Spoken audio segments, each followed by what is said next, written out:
ORYZA fern BD. Hundreds of millions of people worldwide depend on rice as a staple food. Figures 1, 2. A crop failure for any reason poses a real threat of starvation. Rice blast, caused by a fungus, causes lesions. Figure 3 to form on leaves, stems, peduncles, panicles, seeds, and even roots.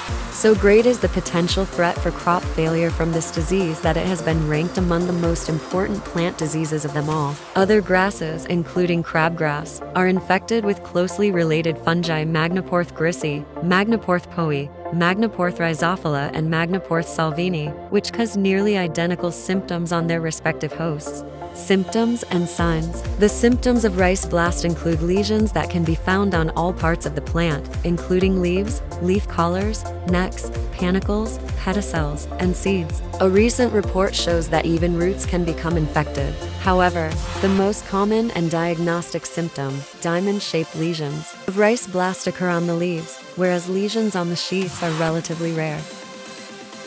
Why and where it occurs. Blast can occur wherever blast spores are present. It occurs in areas with low soil moisture, frequent and prolonged periods of rain, shower, and cool temperature in the daytime. In upland rice, large day-night temperature differences that cause dew formation on leaves and overall cooler temperatures favor the development of the disease. Rice can have blast in all growth stages. However, leaf blast incidence tends to lessen as plants mature and develop adult plant resistance to the disease. How to identify. Check the leaf and collar for lesions. Initial symptoms appear as white to gray-green lesions or spots, with dark green borders. Older lesions on the leaves are elliptical or spindle-shaped and whitish to gray centers with red to brownish or necrotic border. Check for other symptoms. Some resemble diamond shape, wide in the center and pointed toward either ends. Lesions can enlarge and coalesce, growing together, to kill the entire leaves. Blast lesions can commonly be confused with brown spot lesions. Leaf blast lesions are usually elongated and pointed at each end, while brown spot lesions tend to be more round, brown in color, and have a yellow halo surrounding the lesion. Why is it important?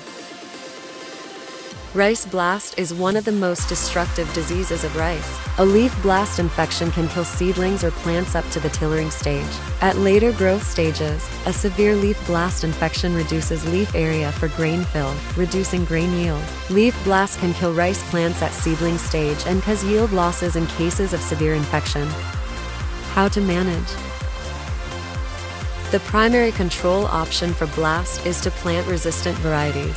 Contact your local agriculture office for up-to-date lists of varieties available. Adjust planting time. Sow seeds early, when possible, after the onset of the rainy season. Split nitrogen fertilizer application in 2 or more treatments. Excessive use of fertilizer can increase blast intensity. Flood the field as often as possible. Silicon fertilizers, for example, calcium silicate, can be applied to soils that are silicon deficient to reduce blast. However, because of its high cost, silicon should be applied efficiently. Cheap sources of silicon, such as straws of rice genotypes with high silicon content, can be an alternative. Care should be taken to ensure that the straw is free from blast, as the fungus can survive on rice straw and the use of infected straw as a silicon source can spread the disease further.